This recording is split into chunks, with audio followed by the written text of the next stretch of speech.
trouves-tu qu'aujourd'hui, nos championnes et champions ne sont pas très bien connus? C'est la réalité de notre pays.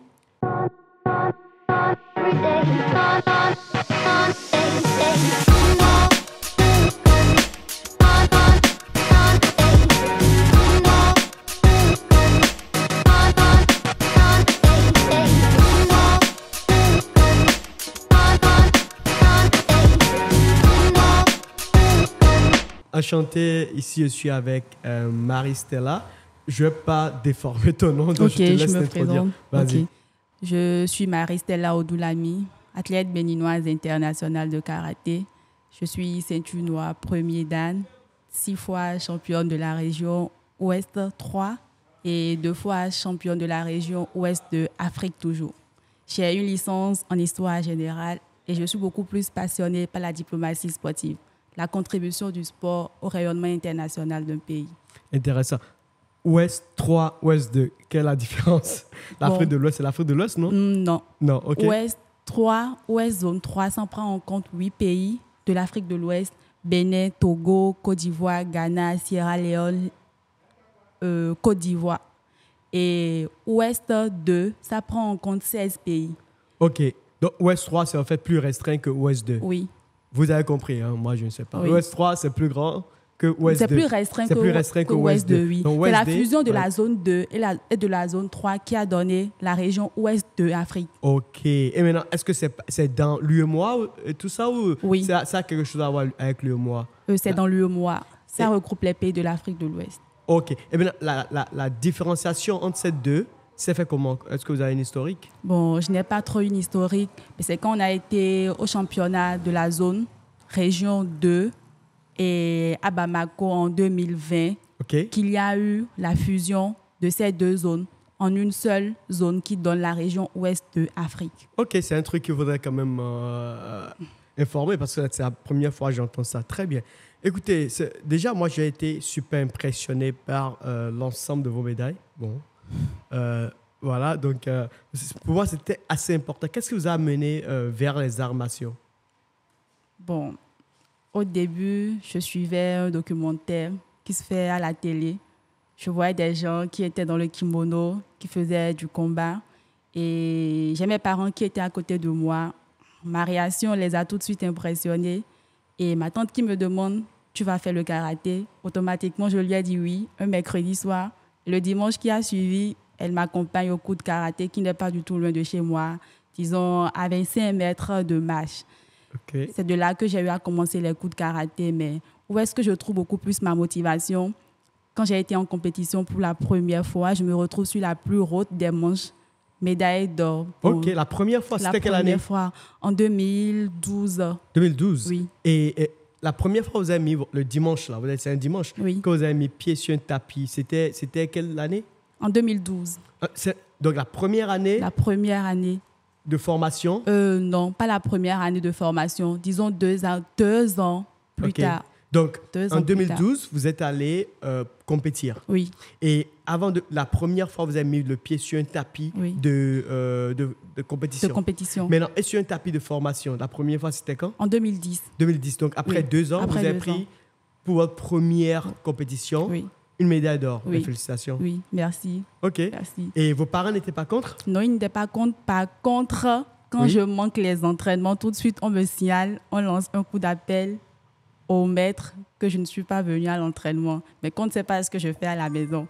Le dojo n'étant pas loin de chez moi et c'est sur un immeuble, donc le maître de loin perd à son âme. Directement, il peut suivre mes mouvements. Quand est-ce que je suis sortie de la chambre pour me retrouver encore dans la chambre. Donc, quand il me voit de loin et j'essaie de le regarder aussi de loin, même en me faisant ci, c'est qu'il me réclame déjà pour que je puisse rejoindre les entraînements. D'abord, vous avez été très chanceuse d'avoir vos parents qui vous appuient parce qu'en général, je crois que beaucoup de parents ne comprennent pas l'importance des arts martiaux, c'est ça? Bon, est-ce qu'on va dire qu'ils ne comprennent pas l'importance, mais les parents privilégient beaucoup plus les études, bien sûr, l'étude des enfants, beaucoup plus aux arts martiaux. Mais quand l'enfant arrive à concilier les deux, il a le soutien total de ses parents. Super. Et comment vous avez pu concilier les deux?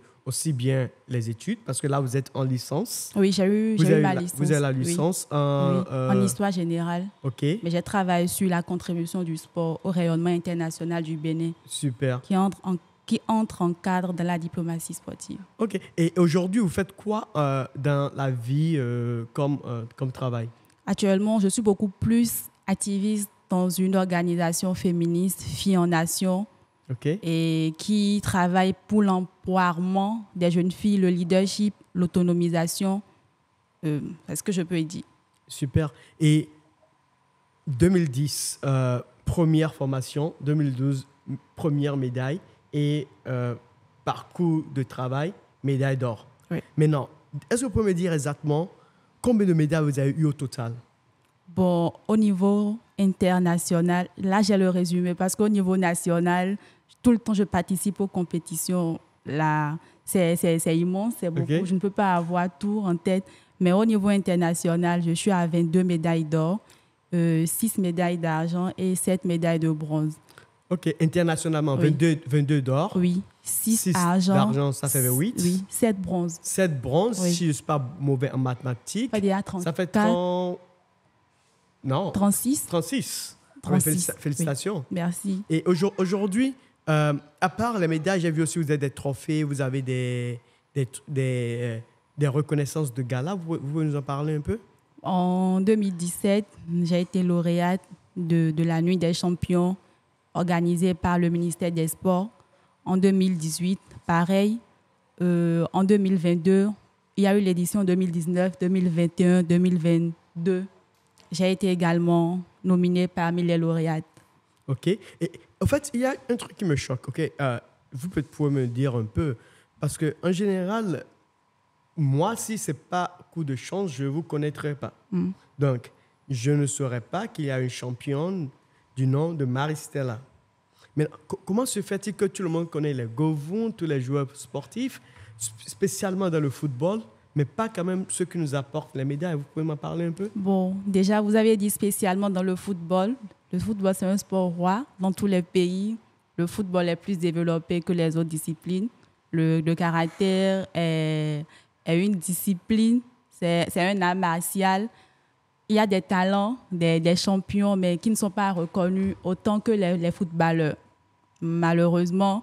Et Dieu merci, ce sont nos sorties et nos résultats qui font qu'aujourd'hui, on parle un peu de nous, sur tous les médias qui ne cessent de nous accompagner, et la Fédération béninoise de karaté également, qui ne cesse vraiment de nous accompagner. Mais aujourd'hui, qu'est-ce qu'il faut quand même? Parce que pour moi, je trouve que c'est assez important, surtout s'il y a des personnes qui, déjà, quand vous allez dans les championnats internationaux, vous permettez aux gens de pouvoir connaître mieux le pays, qui est le Bénin. C'est ça. Donc, et quand vous gagnez en dessus plus de tout des médailles, ça donne encore beaucoup plus de lumière sur le pays d'où vous venez. Exactement. Donc, comment peut-on faire pour que déjà les championnes comme vous puissent être mieux connus de leur propre population? Qu'est-ce qu'il faut faire? 1, d'abord, il faut participer aux compétitions. 2, il faut qu'on ait des supporters. Parce que quand on dit un match de foot, allez voir le nombre de supporters que vous allez retrouver dans un terrain de foot. Mais on dit qu'il y a une compétition de karaté, on ne verra jamais le même nombre de personnes.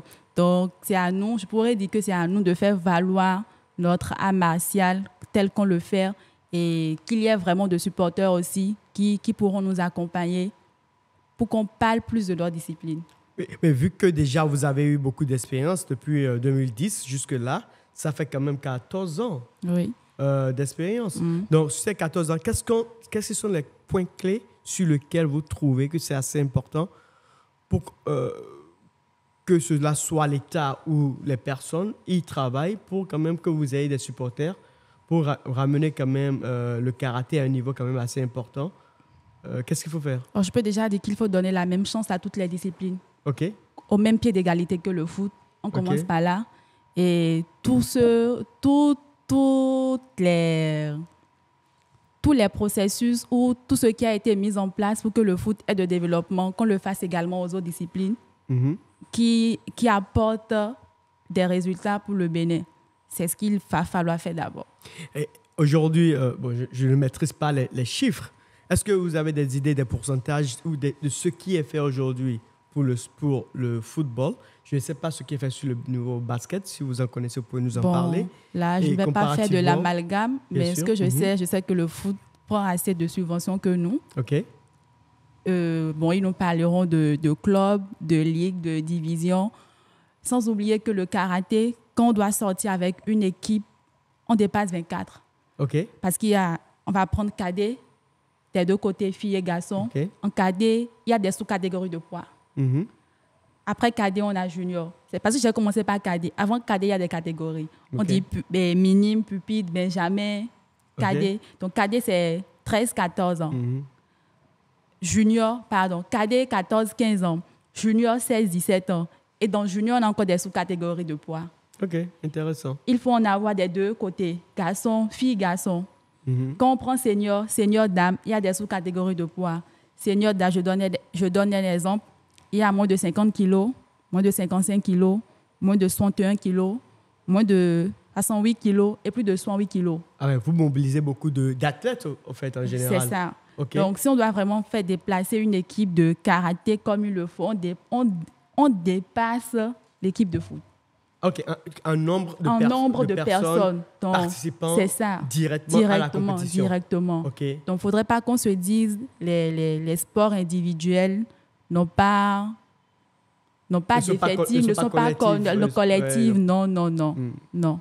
Donc aujourd'hui, si on prend toute une équipe, au fait, nationale Oui. du Bénin, est-ce qu'on a une idée de combien de personnes il y a aujourd'hui dans l'équipe nationale de karaté du Bénin? Non. Non. Sinon, quand il y a une compétition, on fait le maximum pour positionner au moins un athlète dans chaque catégorie pour qu'il puisse défendre les couleurs nationales. Parlons un peu de l'équipe nationale. Comment les sélections se font aujourd'hui?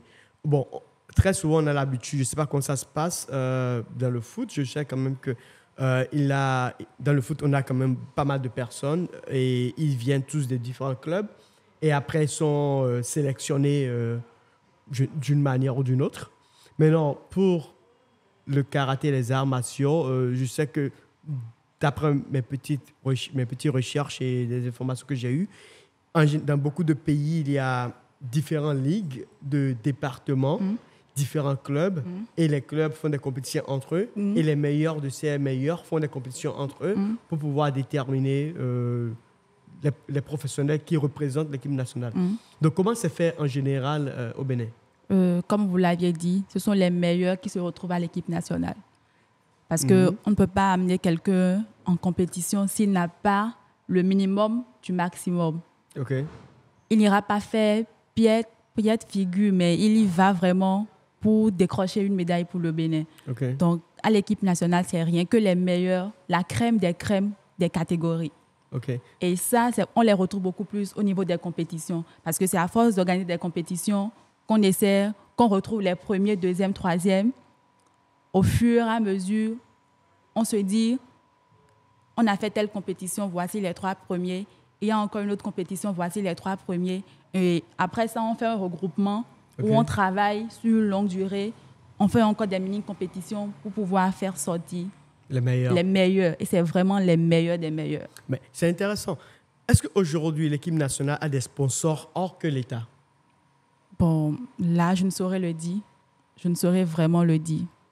Peut-être c'est assez important pour qu'on profite pour faire un coucou aux sponsors. Exactement. S'ils ne sont pas là, c'est important peut-être qu'ils mettent pied pour quand même appuyer l'équipe nationale pour leur compétition. Exactement. Je regardais une interview de D'Acosta, qui est quand même Steven D'Acosta, qui est quand même un champion olympique de sa catégorie, je crois le seul déjà en France de sa catégorie, et qui faisait comprendre qu'après cette compétition, à chaque fois qu'il gagnait les médailles d'or, qu'on affichait sa photo dans les mairies de différents endroits, de telle manière qu'il est tellement reconnu, pratiquement au même niveau que beaucoup de footballeurs. C'est ça.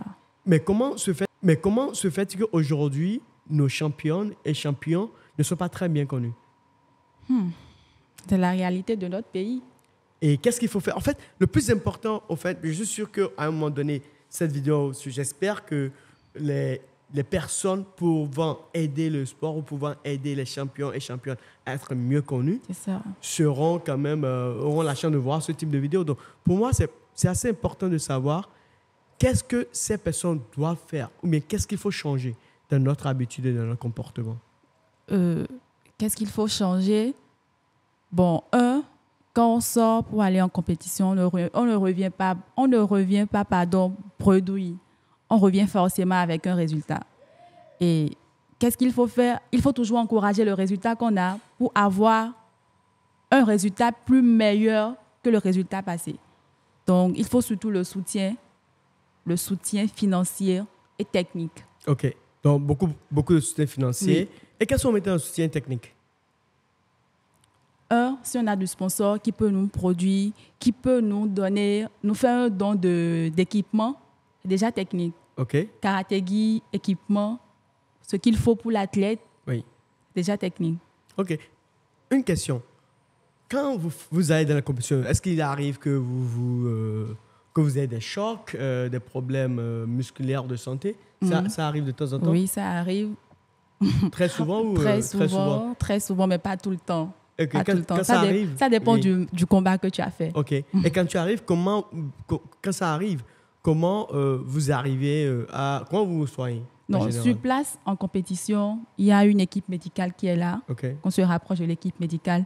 Mais après ça, il y a la fédération qui prend en charge. OK. Donc, en général, quand vous faites dans la compétition, oui. Quand vous avez des problèmes... Et même à l'entraînement, quand on a un problème, oui. C'est la fédération d'abord. Donc, la fédération, en général, prend en charge le suivi technique des athlètes. C'est très bien à savoir. Ceux qui disent que la fédération ne fait rien, qu'ils écoutent. C'est important. Parce que les gens, très souvent, pensent que la fédération ne fait rien, ne font rien. Bon, ça dépend, les fédérations ou la fédération. Parce que là, c'est le karaté qui me concerne. Je clarifie. Pour les autres fédérations qui ne le font pas, c'est important de savoir que la fédération de karaté prend en charge les problèmes de... Qu'est-ce qu'il faut dire? Les blessures. Les blessures, oui. Au plan sanitaire. Au plan sanitaire, oui. Des athlètes, même dans leur entraînement sur le tapis. Oui. OK, très bien. Donc, c'est un big up à la Fédération de karaté. Parce qu'on a quand même entendu beaucoup d'histoires où il y a des champions, où il y a des compétiteurs qui, durant leur entraînement, quand ils ont des problèmes, ils se retrouvent quand même à se soigner eux-mêmes. C'est pas au karaté. C'est pas au karaté. Très bien. Et aujourd'hui, est-ce que vous avez beaucoup fait de combats. Oui. Est-ce que les entorses que vous avez eues dans le passé, est-ce que ça vous suit jusqu'aujourd'hui? Est-ce que ça n'agit pas sur votre vie professionnelle? Bon, le traumatisme que j'ai eu en 2022, qui m'a le plus secouru, je suis tombée sur le genou. Et là, j'ai eu à faire 1 an carrément de repos médical. Mm-hmm. Mais quand j'ai repris les entraînements, ça joue sur ma psychologie. Ça me donne de la phobie. Et à chaque fois, j'ai le soutien de mes coéquipières et des membres de la fédération aussi qui m'apportent le soutien moral. Fais l'effort d'oublier. C'est parce que tu y penses toujours. Mm-hmm. À chaque fois, tu as toujours mal. Et franchement, quand j'essaie de le faire, je ne me rends pas compte comment j'ai pu terminer un match, gagner sans me dire que j'avais un problème. Exactement. C'était beaucoup plus psychologique. C'est ça. OK, très bien. Tout à l'heure, on parlait aussi, et c'était assez intéressant de comprendre le nombre de personnes qui sont actives dans le karaté. Et aujourd'hui, est-ce que vous connaissez au Bénin certaines personnes qui sont très bien connues par tout le monde et qui font aussi du karaté? Oui. Oui. Comme qui? Un instant. Oui, prenez votre temps. Je reviens encore dans Charbel? Oui, merci.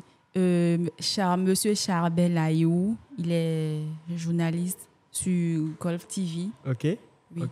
Il y en a bien d'autres personnes qui sont aussi positionnées professionnellement, mais dont je n'en ai pas vraiment connaissance, ou pour ne pas faire amalgame concernant leur titre et leur position au karaté. Mais professionnellement, il y a beaucoup de grandes personnalités et Oui.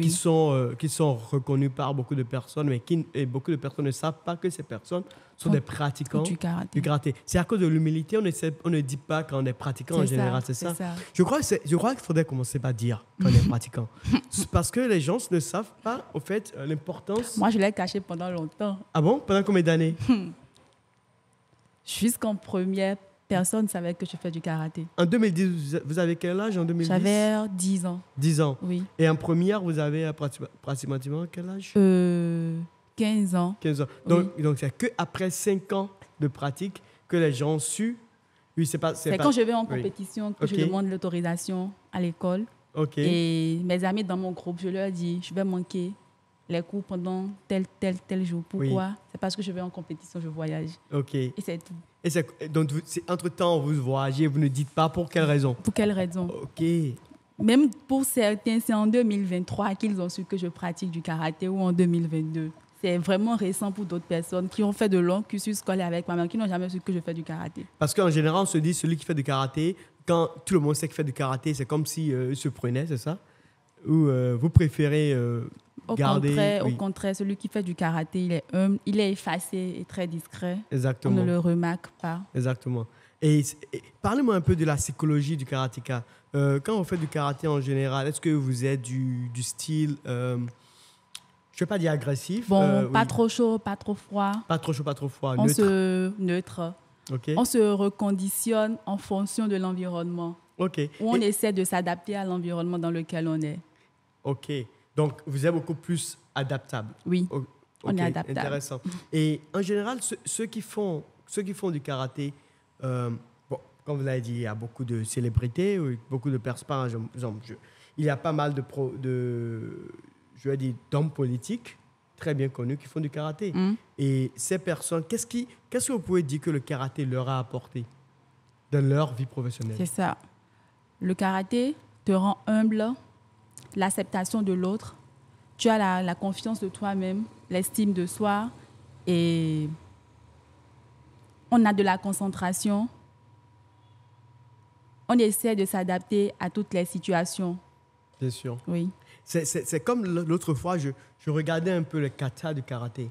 Vous voyez une personne qui d'abord, il vient tranquillement et les mouvements commencent très lentement et du coup, vous avez une force qui sort très rapidement en une seconde. Pam! oui. Oui. Comment ça se fait? Bon, je peux dire que dans un kata, il y a des moments lents, il y a des moments forts où il faut mettre la vitesse, la force, tout ce qu'il faut. Et Donc, cette synchronisation, c'est tellement beau. c'est ça. Et on sent une C'est force ça, oui. hors d'une... Oui. C'est ce qu'on appelle le ti, c'est ça, hein? Hmm. La puissance Je viens de la force. On appelle ça le kimé. Le kimé, Oui, la force. la force. Le Et kimé, la concentration, tout ce qu'il faut, le zanshi. OK. Oui. Et c'est ça qui permet aux personnes d'être équilibrées mentalement, Oui, psychologiquement. oui. Intéressant. Et les parents qui ne comprennent pas l'importance du karaté, qu'est-ce que vous allez leur dire? Le karaté peut changer un enfant en rien du tout. Si l'enfant est toujours turbulent, quand il commence le karaté, il y aura un changement. Parce tous ceux qui seront là, on va lui dire de faire combat avec eux. Donc, à force d'être turbulent, il se dira, mais il doit y avoir quelqu'un plus fort que moi à un moment. Exactement. Donc, il n'a pas le choix.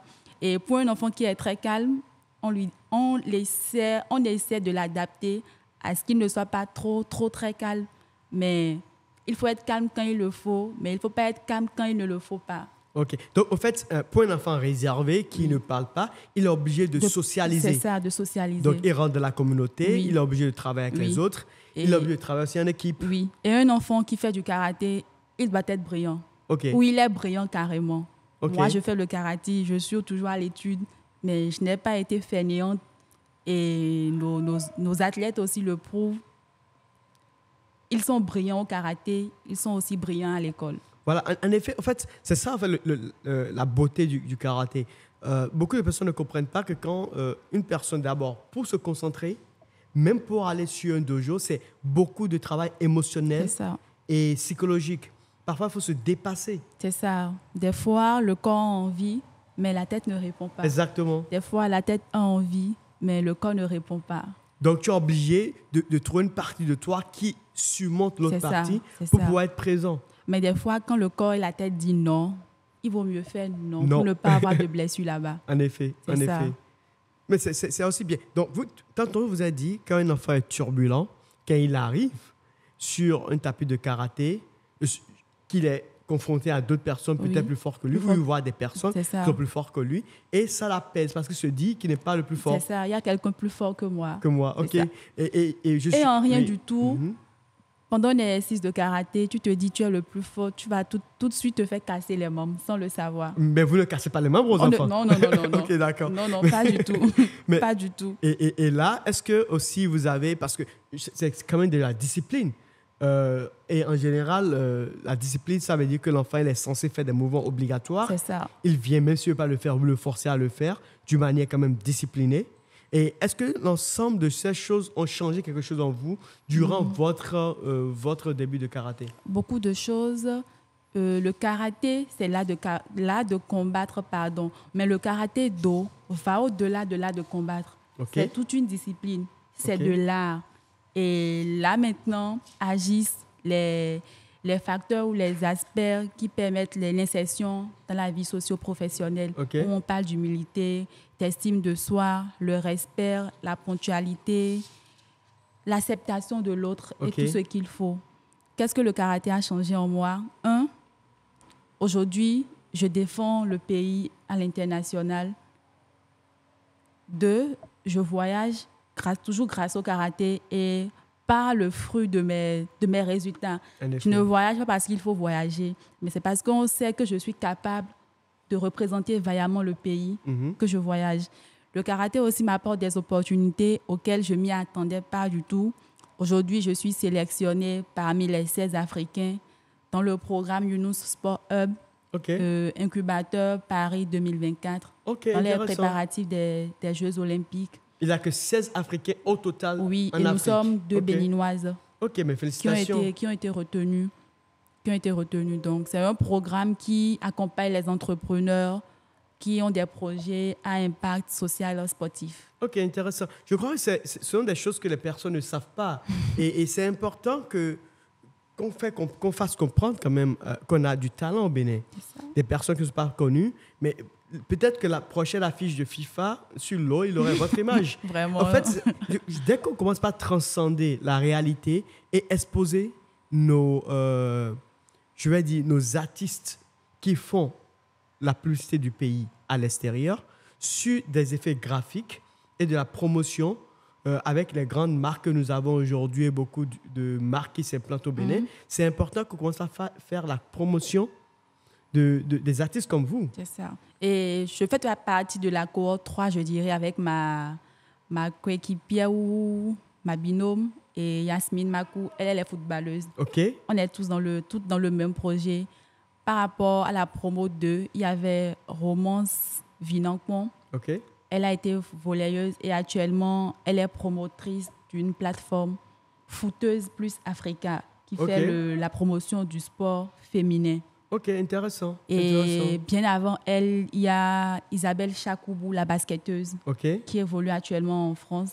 Elle est de la promo 1, Romance Vinancon promo 2 et Yasmine Bakou, nous sommes de la promo 3 Afrique. Mais félicitations. Merci beaucoup. Ce sont des noms que les gars, si vous écoutez, vous devez les écrire et taper sur Internet. Attendez, ne sortez pas de chez vous et ne pas pouvoir dire que vous ne connaissez pas telle personne. C'est grave. Imagine, quel Français sort de chez lui qui va dire qu'il ne connaît pas Dacosta? Vraiment. Ça n'existe pas. Mais si un Béninois sort de chez lui, on parle de karaté et dit qu'il ne connaît pas Marie-Stella, c'est un problème. Et bien avant Marie-Stella, il y a aussi eu beaucoup d'autres championnes. Océane Gagnero, qui a plusieurs fois défendu le Bénin à l'international. Elle a un palmarès de ouf aussi. Chestine Kodo, la capitaine. Oui, j'ai entendu parler. Elle a un palmarès de ouf. Fridol Tobosu. Et Rokiat Mustafa, Romance, Rompati, franchement, on est nombreuses. Lucrèce Boni, et surtout, pas parce que je cite le nom des femmes. Voilà, il y a eu des hommes aussi. Bien sûr. Et Endris Began, Edmond Deou, il y a eu Constance Zanou, ils sont pleins.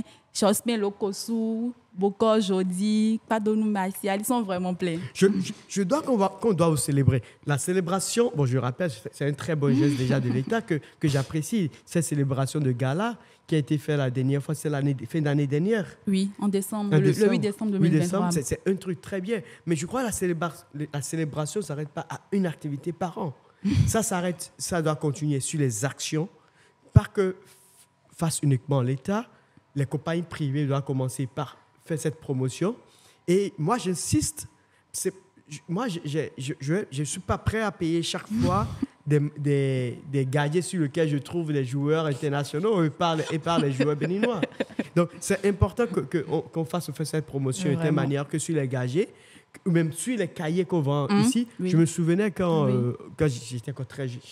j'étais encore toujours, je crois, en collège, quand je faisais la promotion d'un projet, j'étais allé voir les premiers tournées en ce temps.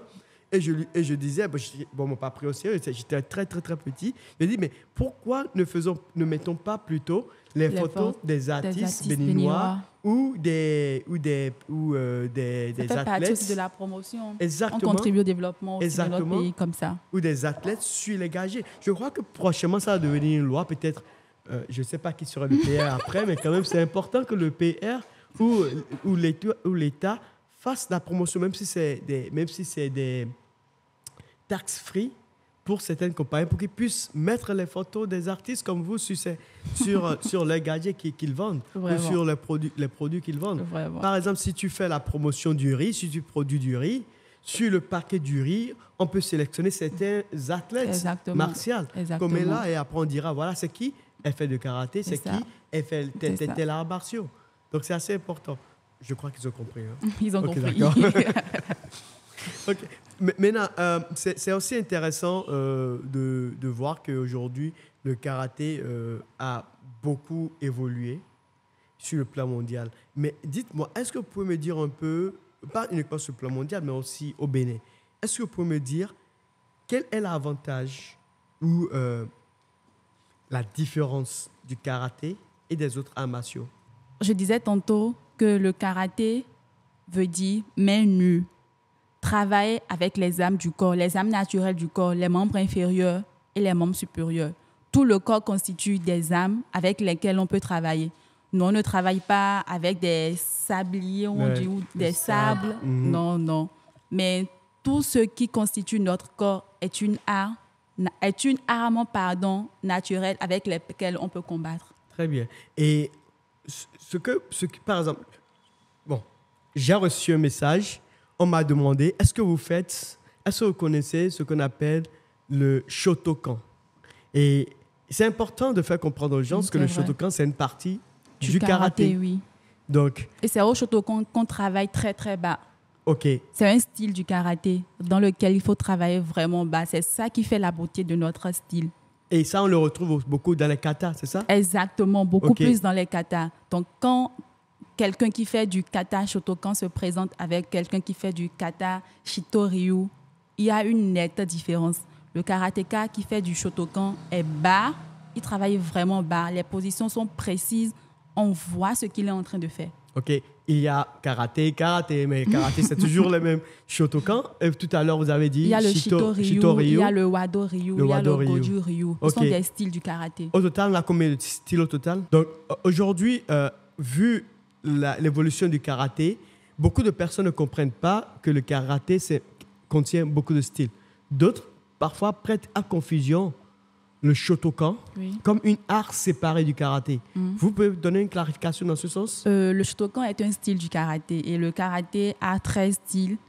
On peut citer le Shotokan, le Wado-ryu, le Shito-ryu, le Goju-ryu et d'autres styles. Voilà. Donc, au fait, c'est assez important que les gens comprennent que le karaté ne se limite pas uniquement au Shotokan. Non, pas du tout. Il y a tellement de styles et c'est à vous de développer le style que vous voulez ou qui vous passionne. Ou le style dans lequel vous vous sentez le plus à l'aise. Super. Et tous ces styles, en général, vont tous en compétition? Oui. Tous ces styles? Oui. OK. Et vous pouvez choisir un style dans lequel vous pourrez compétir? Et bon, avec mon expérience, les styles que j'ai beaucoup vus en compétition, c'est le Shotokan, le Shito-ryu. OK. Les deux que je retrouve très souvent, Très souvent en compétition. en compétition. Oui. Une question. Par exemple, certains parents, ils ont peur que quand leur enfant vienne sur un tapis ou sur un dojo, qu'ils se font heurter ou ils ont peur que l'enfant vienne et devienne plus capricieux ou carrément, ils se disent, quand tu fais du karaté, tu peux devenir un peu violent et tout. Et tout à l'heure, vous avez déjà dit que ça permet à l'enfant de se calmer, mais toutefois, quelle est l'assurance qu'on peut donner aux parents? Quand vous inscrivez votre enfant au karaté, il n'est pas là uniquement pour le karaté. Et même le coach qui l'enseigne est aussi un parent. Il faut la santé, le coach doit y veiller et le suivi scolaire aussi. Donc l'enfant ne vient pas faire uniquement du karaté. Le coach doit se rassurer que l'enfant vient faire du karaté mais qu'il travaille à l'école. Sinon, ça devient un problème. Un parent ne va pas vouloir que l'enfant fasse du karaté et commence à devenir fainéant à l'école. Donc, c'est l'assurance que je peux déjà donner. Pas forcément l'enfant se fera blesser, non. Si un enfant qui fait du karaté doit se faire blesser, moi, je pense que je n'aurai plus mes membres en place aujourd'hui, être là en train de parler. Non, non, non, pas du tout. Il faut vraiment enlever les stéréotypes liés au karaté. Super. Donc c'est important de comprendre au fait que le karaté en elle-même, déjà, celui qui l'enseigne veut s'assurer de l'équilibre de l'apprenant. Exactement. Sur tous les points. Sur tous les points. Que cela soit psychologique et physique et le suivi scolaire. Et suivi scolaire aussi bien que culturel. Donc, je crois que c'est très important de comprendre parce qu'à un moment donné, moi, j'ai lu des interviews où les personnes ils disaient que le karaté a changé leur vie. Moi, l'anecdote qui me fait souvent rire, c'est quoi? Quand je marche en ville et je m'arrête et on me demande où je rencontre quelqu'un qui me dit « Tu fais du sport ?» Ou bien quand je me présente, je suis athlète béninoise internationale de karaté, mais ça se remarque. Comment ça se remarque ton physique? Mon physique a fait quoi? Ou carrément d'autres me disent que je marche comme un soldat. Mais moi, en moi-même, je ne me retrouve pas. En effet. En effet, je ne me retrouve pas. Donc, il y a beaucoup d'autres aspects qui montrent que je fais du karaté, mais moi-même, je ne peux pas tout citer. En fait, je crois que c'est assez important de comprendre que les pratiquants du karaté en général, ils ont cette vibration naturelle. Oui. Et le fait, il y a leur posture, oui. parce qu'ils s'entraînent beaucoup sur la forme des muscles. Même si aller dans les salles de gym, ils ont une force quand même assez impressionnante. Oui. Et en général, ils ont cette vibration qui pas d'influence, mais quand même cette vibration qui s'impose naturellement. C'est vrai. Comme exemple, j'ai l'un de mes coachs qui me fait comprendre, Stella, si tu prends un espace de 5 mètres carrés au plus, chaque jour tu t'entraînes là, si c'est trop 1 heure, quand tu ne seras pas là et quelqu'un va envahir cet espace, tu vas sentir. OK. C'est parce que tu as ton énergie qui vit. C'est ça, parce que tu as ton énergie qui est là. Donc, quand quelqu'un vient dans ton champ, tout de suite, tu le sauras que la personne est dans ton champ. OK. Et je crois que c'est ça qui permet aussi de pouvoir contrôler le réflexe. C'est ça, canaliser ses esprits, se contrôler surtout. OK, très bien. Aujourd'hui, quand vous prenez le karaté en elle-même, il y a déjà, aujourd'hui, il y a la Coupe d'Afrique des Nations qui se fait en Côte d'Ivoire. Oui. Et je lis beaucoup de commentaires. Les gens, ils aimeraient qu'un jour que cela se fasse au Bénin.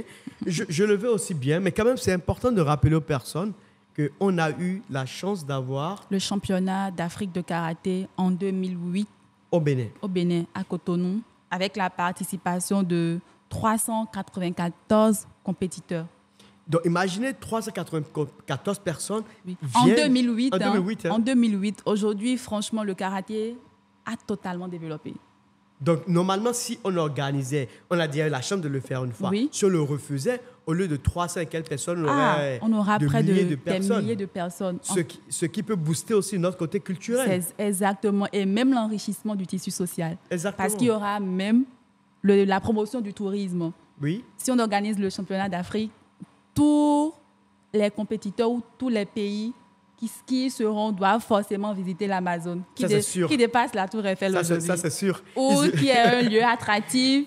Et surtout avec l'effort du président aujourd'hui dans la promotion culturelle et aussi ce qu'ils ont fait récemment à Ouida. Exactement. Pour la fête du Vaudou, tout le monde en parle. Il y aura même les hôtels qui vont connaître un peu l'enrichissement de leur chiffre d'affaires. Et ça a fait découvrir aussi le Bénin, au monde. C'est ça, il y aura la communication sur le Bénin. Exactement. Donc, de bouche à oreille, mais le Bénin, c'est quel pays?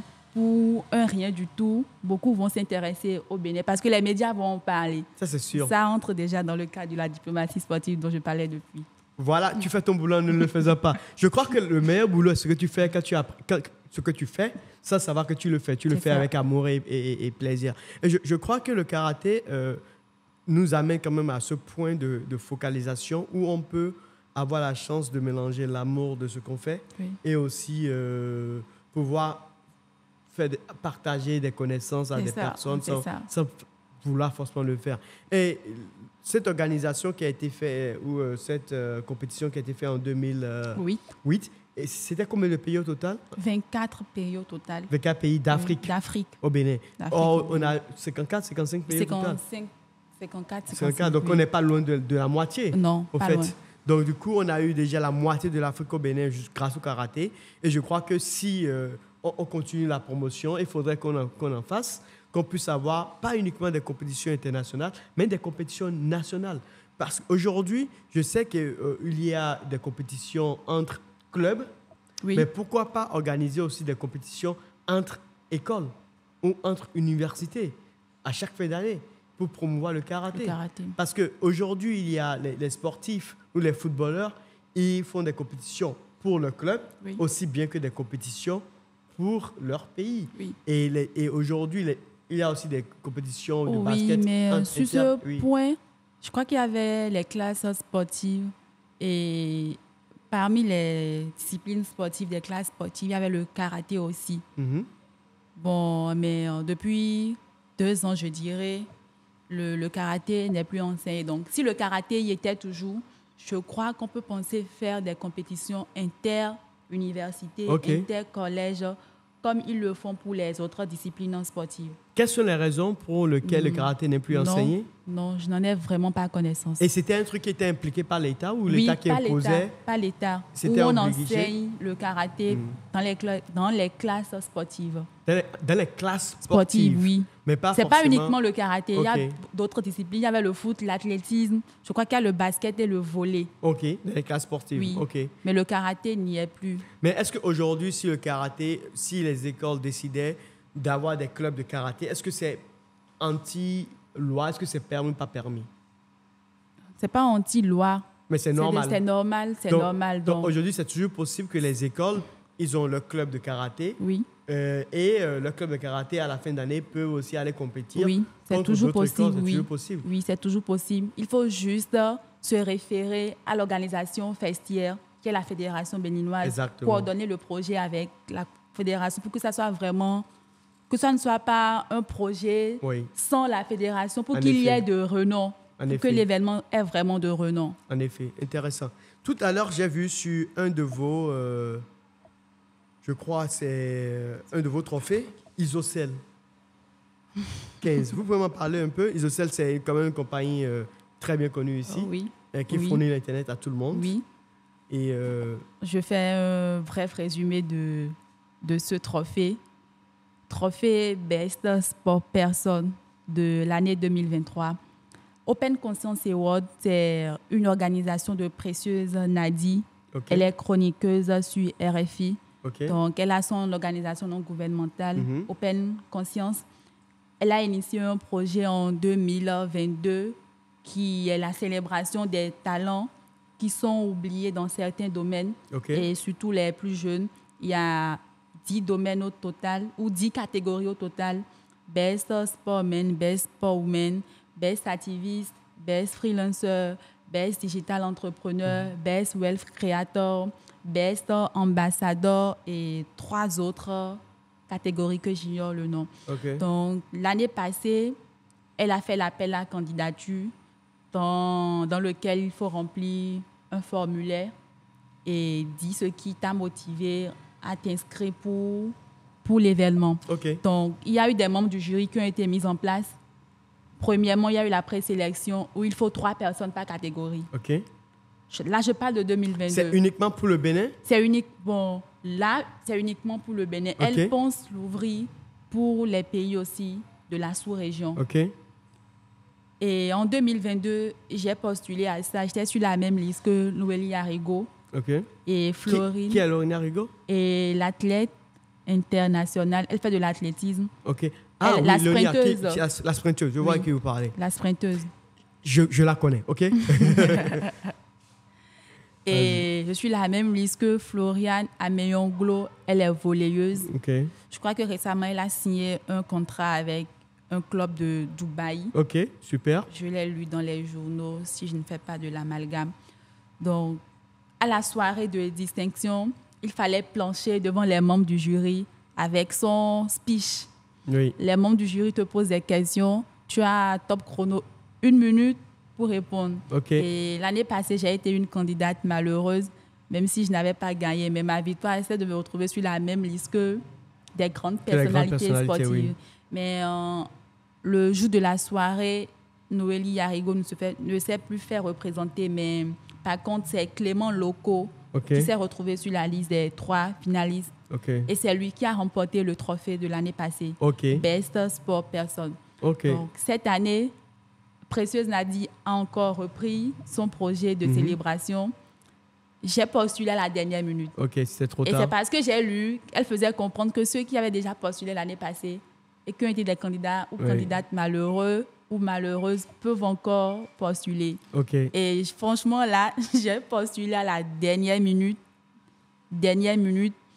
Le jour où les résultats de présélection étaient sortis, j'étais à l'immigration pour retirer mon passeport pour un voyage. J'ai lu, j'étais présélectionnée. Maintenant, le grand jour où il faut encore plancher devant les membres du jury, top chrono, 1 minute. Et je crois que cette fois-ci, la victoire était de mon côté avec un public de ouf qui m'a vraiment soutenue. Je suis revenue à la maison avec le trophée de Best Sport Person, avec des candidats aussi de taille. Et Elziane Agenda, elle est athlète aussi. Elle est sprinteuse. Ulrich Assogba, lui aussi, il est karatéka. Mes félicitations. Merci. Déjà, donc Isocel... Isocel est partenaire de l'événement. OK. Donc, Isocel, déjà, fait la promotion indirecte déjà. Oui. Même pas si ce n'est pas direct, indirect. Oui, parce qu'il a eu à donner sports. des bons de connexion de 6 mois renouvelables une fois. Super. Aux catégories qui sont beaucoup plus sûres, qui surfent beaucoup plus. Donc, Best Influenceur, Best Digital Entrepreneur, Best Freelancer. Ils sont 4 au total quand même. Très bien. Je crois que peut-être pour les prochaines affiches de Isocel... Il y aura encore... Bon, peut-être qu'on sera sur leur affiche. Exactement. J'ai reçu aussi un tableau en plus de mon trophée. Le tableau, je ne l'ai pas apporté. C'est pas grave. Je ne l'ai pas apporté. C'est pas grave. Déjà, on fait un big up à tous ceux qui donnent de la valeur au sport de combat. L'année passée, malgré que j'étais une candidate malheureuse, j'ai reçu un bon de 50 000 de Woman. C'est une boutique de vente de vêtements pour femmes. Super. Donc, j'en profite en même temps pour lui faire la publicité. Elle est située à Kadjeou. OK. Non, Comment le ça s'appelle? Franprix Woman, la directrice, j'ai oublié son nom. Le nom de la boutique? Woman. Woman. Oui, Woman. Voilà. Donc, on remercie encore les personnes comme Woman et toutes personnes qui comprennent l'importance aujourd'hui des arts martiaux. Les arts martiaux, ce n'est pas que les coups de poing, ce n'est pas que sauter, ce n'est pas que taper l'autre. C'est aussi se contrôler. Ce point m'amène quand même à un dernier point qui m'a vraiment impressionné. Quand je lisais les règlements par rapport au combat, aux compétitions de combat du karaté, je comprends que tu vas à pleine force, mais tu n'es pas censé toucher l'adversaire. C'est ça. Donc, tu vas tellement rapidement que tu es obligé de contrôler. C'est ça, c'est là où intervient le respect de l'autre. À quoi ça sert de tuer si tu sais que tu peux tuer? En effet. Parce qu'en compétition, il y a trop de règles. La finalité, c'est de gagner sans blesser ou bien sans faire de mal. C'est du jeu. On n'est pas là pour se tuer, mais on est là pour gagner, pour défendre surtout sa nation. Parce que quand tu fais une bêtise, là, ce n'est plus ton nom. C'est vrai. C'est le pays qui est en jeu.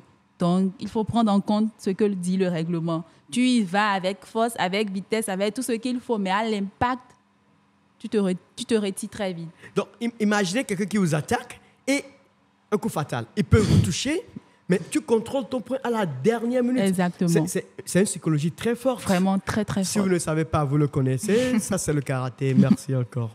Merci, je vous remercie. Every day.